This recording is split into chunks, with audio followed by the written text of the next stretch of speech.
저는 일상 속의 예배란 주변의 사람들과 열심히 같이 생활하는 것이라고 생각합니다.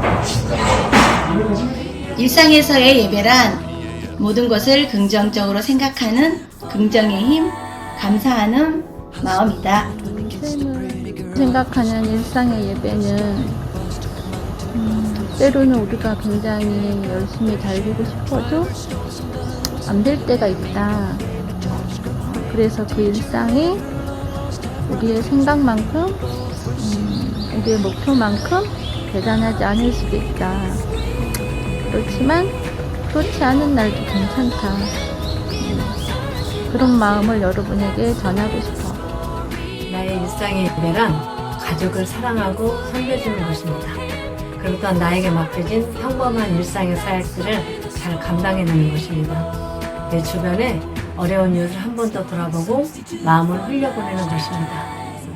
또한 세상 사람들에게 따뜻한 눈빛으로 바라봐주고 따뜻한 미소로 대답해주고 감사합니다라는 말을 많이 자주 할 수 있어야 된다고 생각합니다. 내가 가진 것도 조금은 손해를 봐야 됩니다. 그리고 내가 가지고 있는 것들을 흘려보내야 된다고 생각합니다. 일상에서의 예배란 아름다운 자연을 주신 하나님을 느끼며 묵상하며 이렇게 산책할 수 있는 여유를 가지는 것이 아닌가 생각합니다. 자, 여러분 있는 곳에서 하나님 말씀 조금 더 관심 갖고 말씀 붙들기를 힘써 주시기를 바랍니다. 저도 힘쓰면서 살고 있습니다. 제가 생각하는 일상의 예배는 제 업무에 최선을 다하는 것이 일상의 예배라고 생각합니다. 저는 공항철도에서 기관사로 근무를 하고 있는데요. 공항철도를 이용하는 모든 승객분들에게 안전하고 쾌적한 서비스를 제공하는 것이 저의 일입니다. 그래서 그 업무에 최선을 다하고 있습니다. 우리 고등부 친구들 요즘 많이 힘들 텐데 늘 항상 힘내길 바라고요. 늘 항상 사랑하고 축복합니다. 감사합니다.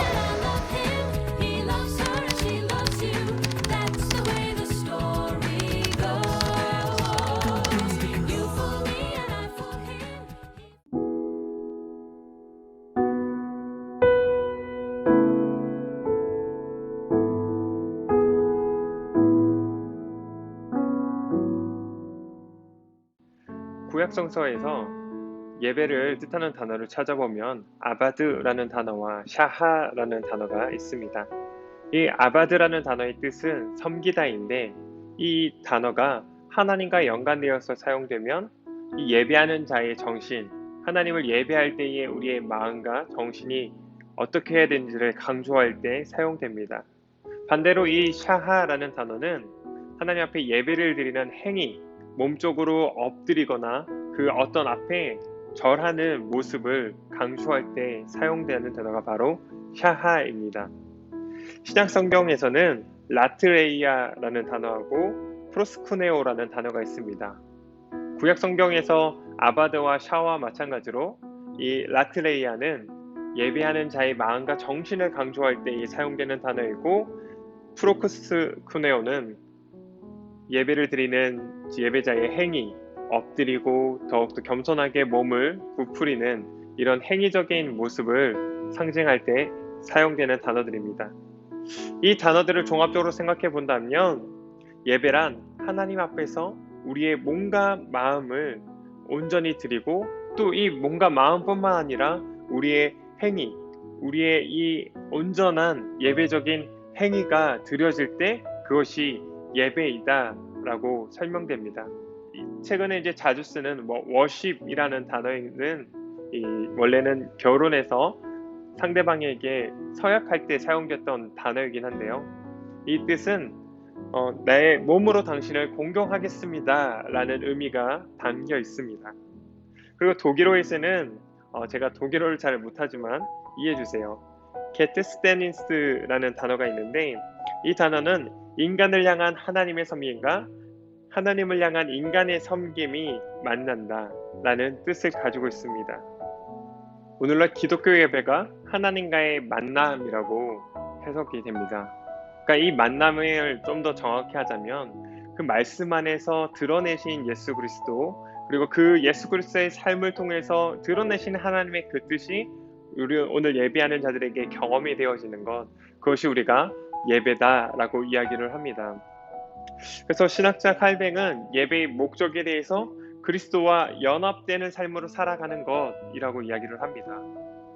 우리가 일상의 예배에서 우리가 그리스도가 우리의 삶의 자리에서 연합되어지고 만나되어지고, 그리고 그 예수 그리스도가 드러나게 되는 것, 그것 또한 예배라고 할 수 있습니다.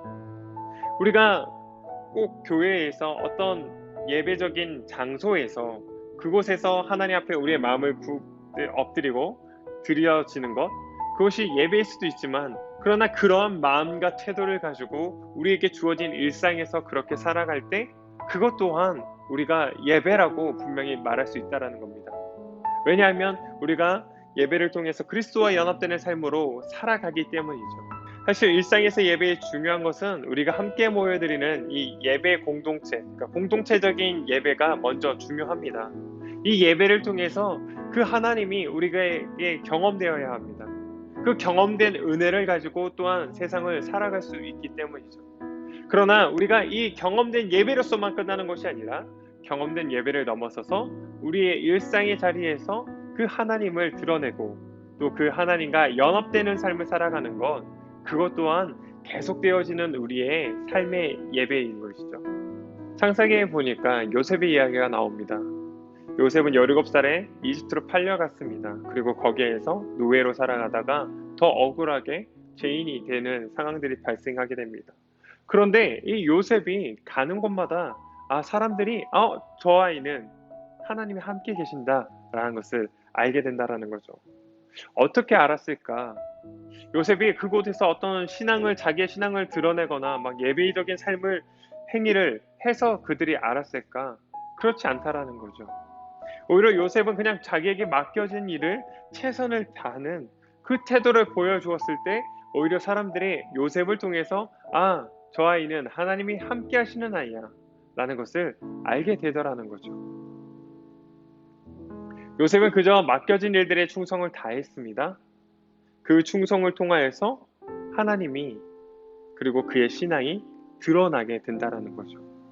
여러분, 우리가 이 부분을 꼭 기억해야 합니다. 우리의 신앙은 말로 드러내는 것이 아닙니다. 우리에게 주어진 그 자리에서 우리가 맡은 그 일에 책임을 다하고 충성을 다함을 통해서 우리는 우리의 신앙을 드러내고 말할 수 있어야 한다는 겁니다. 우리가 나는 그리스도인입니다. 나는 하나님을 믿는 사람입니다. 그래서 맨날 말씀 보고 있고 기도하고, 물론 이것이 중요하지 않다라는 것이 아니에요. 그러나 이것을 함에도 불구하고 주변에 있는 사람들이 그런데 너는 왜 그렇게 살아? 라고 이야기한다면 과연 그것이 정말 우리가 하나님 앞에서 우리의 일상을 예배로 정말 드리는 삶을 살아가는 것일까? 결코 아니라는 거죠. 우리가 말씀을 보는 것보다, 기도를 하는 것보다 더 중요한 것은 오늘 나에게 주어진 그 일들에 충성을 다할 수 있는 것, 그 충성을 다하는 태도, 그것이 바로 하나님 앞에서 살아가는 그 삶의 태도를 어떠한 상황 속에서도 놓치지 않는 것, 그것이 더욱더 중요하다는 겁니다. 요셉의 이야기를 보면 한 가지 특징이 있는데, 요셉이 복을 받았다는 이야기가 없습니다. 오히려 요셉이 있는 그 주변의 사람들이 복을 받고 요셉은 하나님이 함께 하신다라는 표현을 합니다. 요셉이 가장 원했던 것은 무엇일까요? 아마도 그 애를 사랑하는 아버지가 있는 집으로 돌아가는 것, 그 가족이 있는 그 집으로 돌아가는 것이 요셉에게 가장 큰 축복이었을 것입니다. 그런데 요셉에게 그런 일이 벌어지지 않죠. 시편에도 보면 요셉에 대한 그 삶에 대한 이야기가 나오는데 그의 삶이 참 고달팠다라고 이야기를 합니다. 그러니까 그 감옥에서도 생활을 보면 또 그가 나중에 총리가 되어서 결혼을 해서 첫 아이를 낳는데 그 아이의 이름을 므낫세라고 짓습니다. 그 이름의 뜻이 무엇이냐면 내가 그 시간을 잊었다. 그러니까 그가 지내왔던 그 시간들이 너무 힘들었던 거예요. 이제는 내가 그 시간들을 잊어버리고 싶다. 그런 바람을 담아서 아이의 이름을 그렇게 지은 거죠. 그러니까 생각해보면 요셉은 하나님께서 마치 좀 외면하듯이 하나님이 그에게 왜 하나님이 함께 하신다면서 왜 그의 삶은 점점 더 미궁 속으로 빠져들어가는가? 왜 그의 삶은 더욱더 바닥으로 치닫고 있는가? 우리가 그런 의문점을 가질 수 있다는 거죠.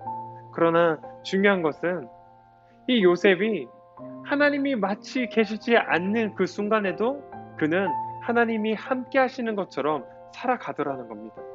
그의 그 삶의 태도를 놓치지 않고 하나님 앞에서의 그 삶을 살아가더라는 거죠. 그것을 통해서 많은 이들이 하나님이 살아계심을 보게 됩니다.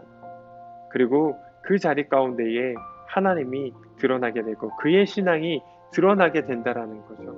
한 영상을 보다 보니까 취업 준비생들의 면접을 코칭해주는 이준희 대표라는 분이 그 회사와 조직에서 인정받는 사람의 특징에 대해서 이야기하는 것을 잠깐 본 적이 있는데, 그분이 어떤 이야기를 하냐면 이 회사에서나 어떤 조직에서 인정받기 위해서는 자기의 승진이 아닌 자기의 상사의 승진이나 자신의 그 연관된 동료의 승진을 위해서 최선을 다해주는 것, 그리고 그 사람이 승진했을 때 그 공로를 그냥 그 사람에게 돌려있는 것, 그렇게 했을 때 오히려 나는 비록 승진을 하지 못했더라도 많은 사람들을 통해서 내가 나의 일을, 나의 그런 실력을 인정받더라는 거죠. 그런 사람들이 있더라는 겁니다. 그런데 더 중요한 것은 그것이 바로 오늘 그리스도인들이 나타내야 할 거룩한 영향력이라는 거죠. 오늘 우리가 주어진 그 삶의 자리에서 우리가 최선을 다한다는 것, 그것이 꼭 나의 성공을 위해서 살아가는 것이 아니라 누군가를 더욱더 풍성해주는, 나를 통해서 그 사람이 복을 받게 해주는 그 삶을 살아가는 것, 그것이 우리가 일상의 예배를 드림을 통해서 나타내야 할 그리스도인의 거룩한 영향력이라는 거죠. 여러분, 정말 이러한 그리스도인이 되기를 간절히 기도합니다. 우리가 이러한 그리스도인으로 오늘 보내어진, 또 우리의 주어진 이 상황 속에서 그 거룩한 영향력을 나타내며 살아갈 수 있는 우리 하나님의 사람들이 되기를 간절히 소망합니다. 여러분, 누군가를 위하여서 우리가 살아갈 수 있는 건, 여러분, 이것이 은혜입니다.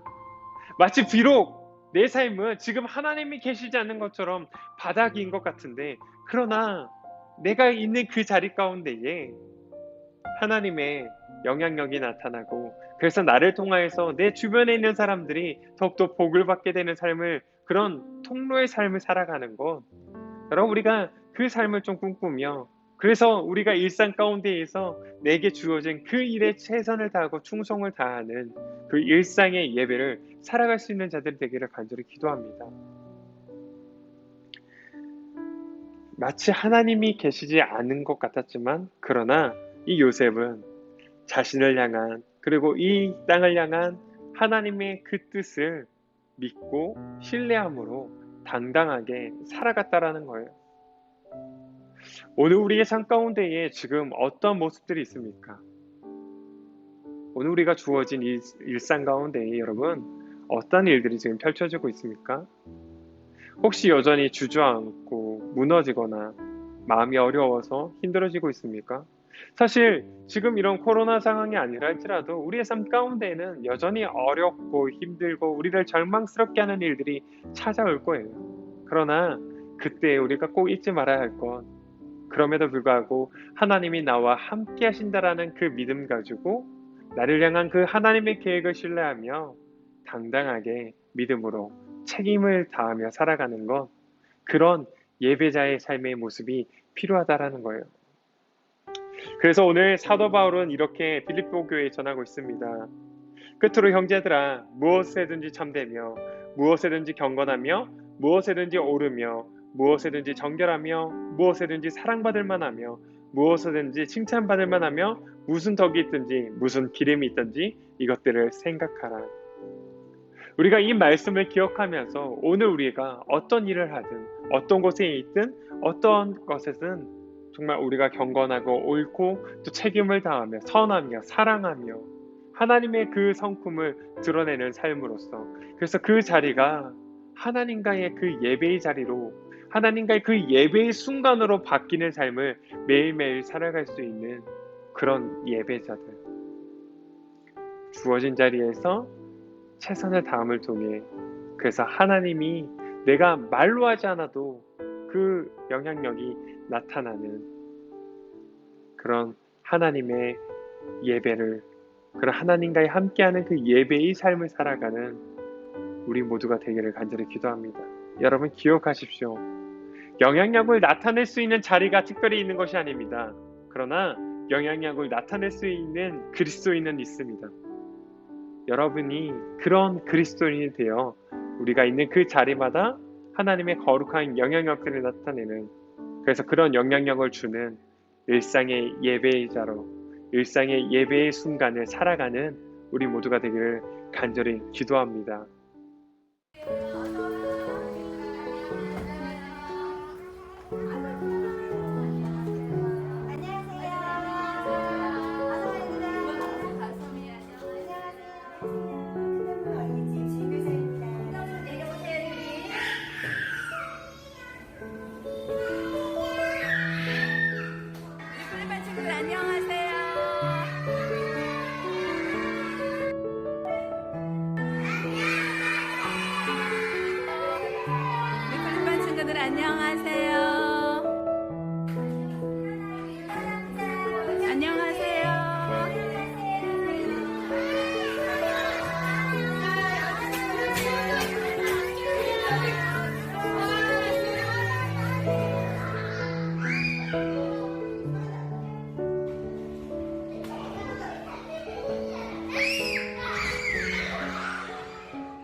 주일학교 친구 여러분 안녕하세요. 저는 여러분이 다니는 교회의 권호규 담임 목사예요. 요즘 많이 힘들죠. 바깥에 가서 뛰어놀지도 못하고 또 친구들도 자주 못 만나고 교회도 오지 못해서 목사님도 많이 속상해요. 여러분들을 좀 교회에서 많이 보고 이렇게 안아주고 하이파이브도 하고 그러고 싶은데 그러질 못해서 많이 아쉬워요. 그렇지만 목사님들 그런 생각해요. 어떤 상황이 됐든지 그 속에서 하나님의 자녀들답게 행복하고 또 기쁘고 즐겁게 지내야 되겠다는 생각 목사님 항상 하거든요. 우리 주일학교 친구들 교회에서 예배하지 못하고 자주 만나지 못하지만 여러분 계신 가정과 또 자리에서 늘 건강하고 행복하게 지내기를 목사님 기도하고 있을게요. 그래서 이번에 여름에도 교회가 온라인 성경학교와 수련회를 준비했어요. 우리 전도사님들 또 목사님 그리고 우리 선생님들이 정성껏 준비했어요. 그래서 엄마 아빠와 함께 아니면 여러분이 가지고 있는 휴대폰으로 여러분 홀로 영상을 통해서 만들어진 모든 프로그램에 잘 참여했으면 좋겠고요. 그 시간들을 통해서 하나님이 얼마나 여러분을 사랑하시는지, 그리고 또 우리 전도사님들과 목사님들이 또 선생님들이 여러분을 얼마나 귀하게 여기시는지를 다시 깨닫게 되는 기회가 되기를 바라고요. 빨리 하나님께서 이 코로나를 물리쳐 주셔서 우리 예배당에서 기쁘게 예배하고 또 같이 하이파이브도 하고 악수도 하고 또 기쁨으로 교제하는 시간이 속히 오기를 목사님이 꼭 기도하고 있을게요. 여러분 건강하고 행복하게 잘 지내시고 하나님께서 사랑을 베풀어 주시는 온라인 성경학교 온라인 수련회 꼭 보내시기를 간절히 기도합니다. 이제 제가 여러분들을 위해서 잠시만 축복 기도하고 싶어요. 그래서 여러분과 또 우리 주일학교 선생님, 교육자들 그리고 부모님들을 위해서 잠시만 기도할게요. 저와 함께 기도할까요? 기도하겠습니다. 하나님 아버지, 하나님께서는 온 우주의 주인이시고 만물을 주관하시는 주관자이십니다. 그러므로 우리가 때로 좋을 때에도 때로 힘들 때에도 하나님은 우리 버리지 아니하시고 우리와 함께 하시며 우리를 인도해 주시는 선하신 하나님이심을 믿습니다. 그 하나님께 우리 주일학교 친구들 영합으로부터 고등부에 이르는 모든 자녀들을 맡겨드립니다. 우리 자녀들을 하나님께서 꼭 사랑해 주셔서 건강하게 해주시고 지혜롭게 해주시고 어떤 상황에서도 하나님의 자녀다운 놀라운 행복을 놓치지 않고 살아가도록 함께해 주옵소서. 하나님, 이번에 온라인 성경학교를 준비했습니다. 기도하면서 우리 전도사님들과 목사님 그리고 선생님들이 정성껏 준비한 이 도구가 우리 친구들 마음속에 하나님의 사랑을 체험하게 되는 아름다운 통로가 꼭 되도록 주님 함께해 주옵소서. 우리 주님의 사랑이 우리 사랑하는 자녀들, 우리 부모님들, 우리 주일학교에서 애쓰시는 모든 분들에게 항상 떠나지 않기를 간절히 소망하오며 예수님의 이름으로 축복하며 기도하옵나이다. 아멘. 여러분 사랑하고 축복합니다. 사랑합니다.